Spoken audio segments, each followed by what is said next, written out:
En salud pública, una fija te responde muchas preguntas, porque tiene menos banco en heterogeneidad. Es menos heterogéneo. Es menos heterogéneo, entonces una sola fija, ponte de casos y controles, te arma varias preguntas. Por eso van a ver que la cantidad es menor, pero la complejidad es más alta. Por eso lo hacemos al medio, para que nos agarre ya con todo el cortisol. Ustedes saben que esta es la mejor hora para estudiar, ¿no? Pasado las 10 de la mañana, ya son 11. El cortisol está pleno, estamos atentos, el sistema está arreglado, entonces, y la peor hora para estudiar es en la tarde, pues, ¿no es cierto? La peor, entre 3 y 5 es la peor hora para estudiar. El cortisol está decaído. Entonces vamos acá a las fijas, ya de epidemia. Entonces la epidemiología estudia las enfermedades, puede ser de un pueblo o de la persona, dependiendo si es epidemiología social o clínica, pero la clave era enfermedades transmisibles y no transmisibles, o sea, todas, para encontrar sus causas y factores de riesgo, de tal forma que planteas intervenciones de salud. Esa es la función de la epidemiología: estudiar enfermedades para encontrar causas y poder intervenir. Pregunta examen, varias veces. ¿Qué es razón? X sobre Y. ¿Qué es proporción? X sobre X más Y. ¿Y qué es una tasa? Cualquier razón o proporción, pero, ¿se acuerdan? Acotada, o que te pongan tiempo, persona y lugar. Cualquier tasa que tenga las tres variables epidemiológicas, tiempo, persona y lugar, o cualquier razón o proporción, que tenga esas tres variables, es una tasa. ¿Quién es la verdadera tasa? La densidad de incidencia. ¿Ya? ¿Cuáles son las medidas de frecuencia epidemiológica? Prevalencia, incidencia, densidad de incidencia. La prevalencia son los casos totales entre la población total, la incidencia son los casos nuevos entre la población en riesgo, y la densidad de incidencia son los casos nuevos entre la población sana por el tiempo de exposición al factor. ¿Está claro? Casos totales entre población total, prevalencia; casos nuevos entre población de riesgo, incidencia; casos nuevos entre población sana expuesta al factor, densidad de incidencia. ¿Cuáles son las 4 medidas de asociación? El odds ratio y el riesgo relativo, las más conocidas, OR y RR. Y hay otras más: la razón de prevalencias y el rate radio, que es la razón de densidades de incidencia. ¿Ya? Por si acaso, la razón de prevalencias para transversales y el rate radio para densidades son las otras 2 medidas que nadie le da bola, ¿no? Todos tenemos OR y RR, ¿no? ¿Cuáles son las medidas de impacto cuando es un factor de riesgo? ¿Cuáles son? Riesgo atribuible poblacional, fracción etiológica del riesgo y fracción etiológica del riesgo poblacional. RA, RAP, FER, FERP, las 4 medidas de impacto. En cambio, las medidas de impacto cuando es un factor protector, ¿cuál es? Reducción absoluta del riesgo, RAR, reducción absoluta del riesgo. Y el otro, número necesario a tratar, que es el RAR elevado a la menos 1. ¿Ya está? ¿Quiénes aumentan la prevalencia? Cuando aumenta la incidencia, cuando aumentan los casos susceptibles, cuando aumenta el test en su sensibilidad, o sea, el test de screening es más sensible, y también cuando disminuye la población sana, se escapan o emigran sanos. Entonces la prevalencia aumenta cuando aumenta la incidencia, los susceptibles, la sensibilidad del test de screening, o se va la gente sana. Ahí aumenta la prevalencia. La tasa de mortalidad materna es las muertes maternas sobre mujeres en edad fértil. La razón de mortalidad materna es las muertes maternas sobre nacidos vivos. La tasa de mortalidad infantil es las muertes de los menores de 1 año entre nacidos vivos. La mortalidad bruta es todos los muertos de toda la población total. En cambio, la mortalidad específica es por cada enfermedad. El problema en la mortalidad, ¿cuál es? El subregistro. El subregistro. La enfermedad actual con más carga de enfermedad son las enfermedades no transmisibles.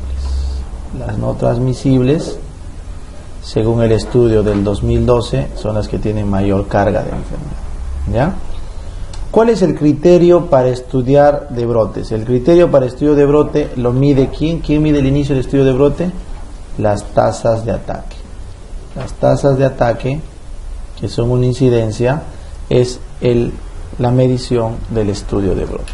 ¿Ya? La incidencia acumulada, ¿qué estima? La incidencia estima el riesgo absoluto, no el relativo. El relativo es el RR, que es el riesgo absoluto. ¿Ya? Criterios de causalidad de Bradford-Hill en importancia, en orden. Primero, la fuerza de asociación matemática. Luego, la temporalidad. Luego, la consistencia. Luego, la especificidad. Y finalmente, la experimentación. Fuerza de asociación, temporalidad, consistencia, especificidad y experimentación. ¿Por qué experimentación al final? Porque no es éticamente siempre posible hacerlo. Adicionalmente, ¿qué tenemos? La analogía, plausibilidad, gradiente, coherencia. ¿Correcto? Analogía, plausibilidad, gradiente y coherencia. Eso es los criterios más pequeños. Analogía, plausibilidad, gradiente y coherencia. 1, 2, 3, 4, 5, 6, 9. Ya está. El RR es significativo si no toca el 1. El intervalo de confianza no toca el 1. El OR es una razón de probabilidades. Una razón de probabilidades, o sea, es un estimador del riesgo. No mide el riesgo directamente, es un estimador matemático. Porque es una razón de probabilidades. Odds rate. ¿Ya? El OR estima el RR solo cuando la enfermedad tiene una prevalencia menor al 10%, o sea, es rara. Se llama factor protector cuando el OR o el RR es menor a 1, o sea, sale fracción. Y factor de riesgo cuando es mayor a 1, mayor a 1. Y no significativo cuando es igual a 1, igual a 1. El RA, riesgo atribuible, mide el exceso de riesgo ¿en quién? El exceso de riesgo en los expuestos del estudio, ¿correcto? En los expuestos, pero del estudio. En cambio, el RAP mide el exceso de riesgo en la población total. En la población total. Es la diferencia. Uno es solo en los expuestos, otro es en la población total. El FER y el FERP son proporciones, fracciones o porcentajes que lo que hacen es evaluar cuánto de la causa se debe al factor de riesgo en los enfermos expuestos, sobre los enfermos expuestos. Entonces, para que tú marques FER o FERP, tiene que decir proporción, fracción, porcentaje, pero en un grupo, en el grupo enfermo expuesto o en el grupo de la población, dependiendo de lo que te ponga. El NNT, ¿qué significa? Número necesario a tratar. El NNT es número necesario a tratar. Y su fórmula, dijimos, es el RAR elevado a la menos 1. O sea, la incidencia de los no expuestos menos los expuestos elevado a la menos 1. 1 sobre. ¿Ya? Entonces vamos con los textos. Si te ponen la proporción de la enfermedad en los enfermos expuestos que se debe al factor, eso es FER.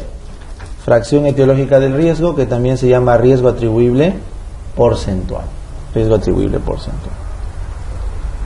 Luego, La cantidad de enfermos que se podría evitar si se suprime, evitar, suprimir, ahorrar, si se suprime el factor de riesgo, eso es Ra, riesgo atribuible, Ra. Si en cualquiera de los dos te hablaran de población, tú marcas RAP o FERP, si te ponen la palabrita población, ¿ya? Un medicamento será mejor si tiene el NNT cercano a 1, cercano a 1. Un tratado, un curado, un tratado, un curado. ¿Cuáles son los tipos de hipótesis de investigación? Descriptiva y analítica. Analítica. Y dentro de las analíticas, ¿qué tienes? Asociación, diferencia y causalidad.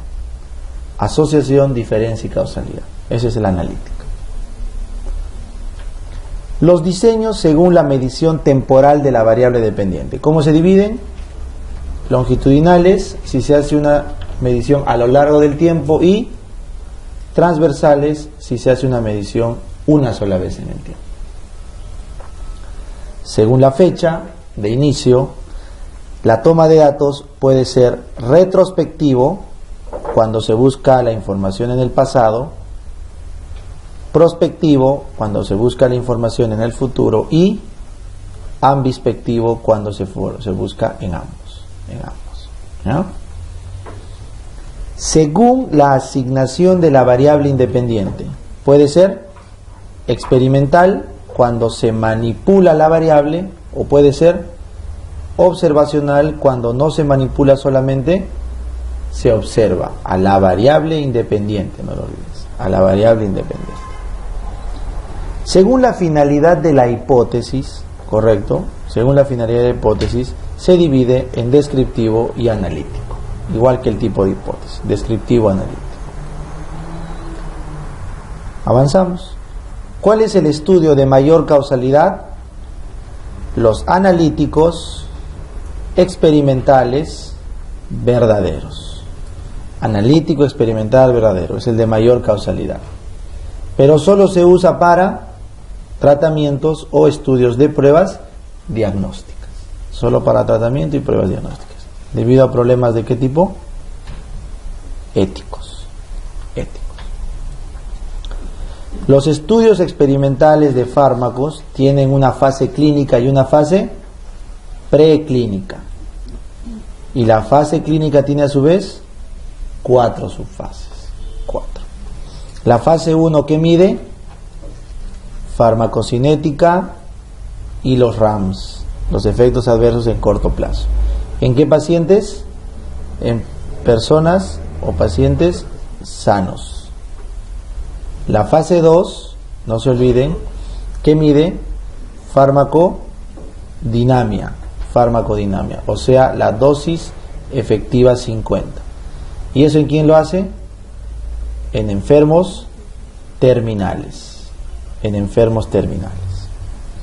La fase 3, en cambio, compara la eficiencia entre el fármaco A con el fármaco B. Eficiencia en el fármaco A y fármaco B. Lo hace en enfermos, pero varios miles de enfermos. Esa es fase 3. Y la fase 4, no te olvides, mide los efectos o RAMS a largo plazo, correcto. Eso se llama estudios de farmacovigilancia, y lo hacen ¿en quién? En la comunidad, post comercialización de la droga. Post-comercialización de la droga. ¿No está? Ahora sí, empezamos. De acá para adelante es peligroso, porque hay varias preguntas de acá para adelante. Son los tipos de diseños. Ahora sí se pone más tranca. El estudio analítico observacional con grupo control transversal, ¿cómo se llama? Casos y controles. El estudio analítico observacional con grupo control pero longitudinal, ¿cómo se llama este? Cohortes. El estudio analítico experimental aleatorizado con grupo control y medición basal, ese es el experimento verdadero o completo. Se puede llamar verdadero o completo aleatorizado.